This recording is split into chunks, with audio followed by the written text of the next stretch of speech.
It began, of course, in the mid-50s, after the Supreme Court ruled that separate but equal schools were constitutionally intolerable.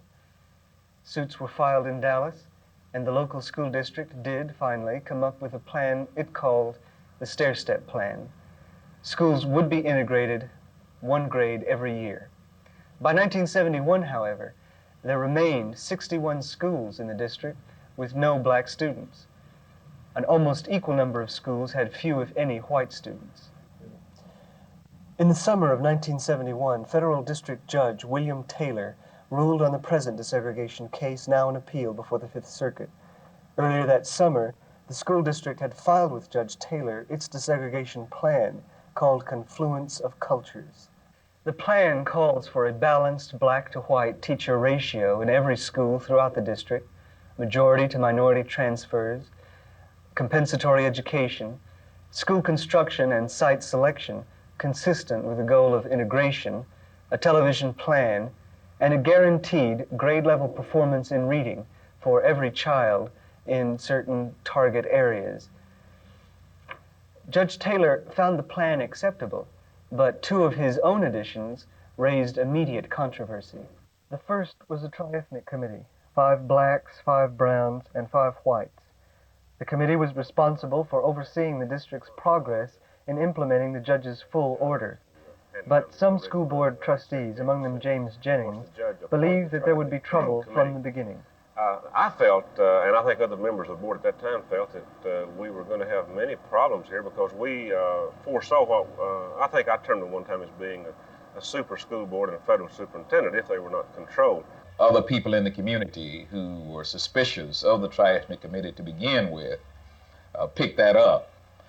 And, we were charged, we were labeled, as a super school board.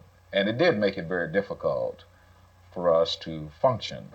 Some of the real problems, of course, number one was that they were not really given guidelines as which they were to follow, and they did not know what format they would operate by in carrying out the order of the judge.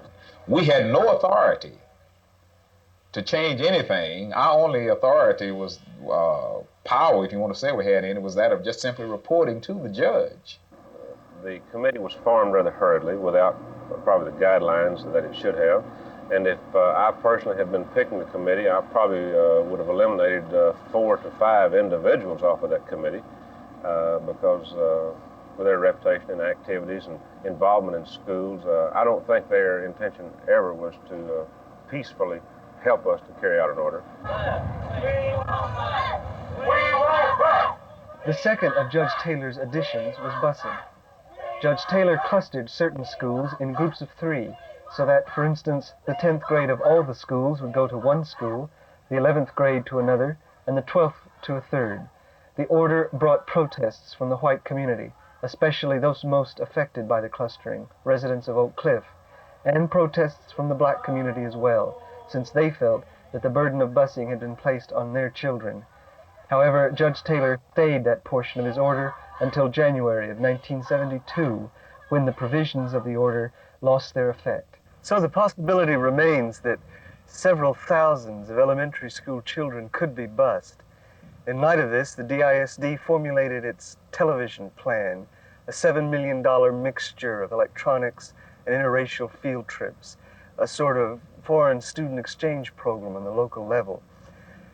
On appeal, however, to the Fifth Circuit, this portion of Judge Taylor's and the DISD's desegregation plan was stayed. Very simply, we could describe it as a form of team teaching, which we have moved to in some areas already in Dallas, and we know that team teaching is effective. By teaming, this would involve teachers perhaps in a cluster of 2 or 3 schools, depending upon how the final organization or configuration would be developed. There would be a lead teacher designated who would be responsible for the preparation of a unit of study. The television would be a means of contact for this teacher and other teachers and students in their respective classes, not only video but audio. That it's part-time integration, and people in the community call it either a joke or laughed about it and just don't take it very seriously. There is actual physical contact planned between students. This would involve the same students who would be seeing each other via television, having the opportunity for such visits as field trips planned together. It could be a lunchtime visit, might have a buddy system or something like this worked out. I saw you on television, now I'm getting to see you personally, you know. That's still part-time integration. That's still not enough time for children to get to know each other, to be able to socialize, to be able to interact, to be able to know and understand their cultures. It would allow the neighborhood concept to remain in effect, which our Board of Education and the administration, of course, have been dedicated to through the years. But in terms of the effect of using television to integrate classrooms, I think that has not been proven. A study by the Austin College showed that there was no decrease in terms of an integrated environment with the use of television. The study referred to by Mr. Martinez was completed in January of 1973 by a group of undergraduates at Austin College in Sherman, Texas. 4 classes of 6th graders were used during an 11-week period in the summer of 1972. The results can only be called tentative.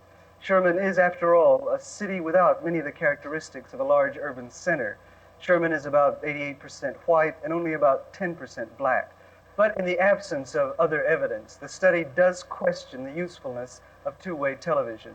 The children of one race did not achieve any significant empathy or rapport with those of the other.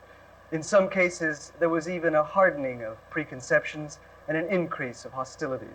The Board of Education, the school administration have both been dedicated to this plan, to its implementation. Even though it would be plowing some new ground, we feel at this time that it does have some merit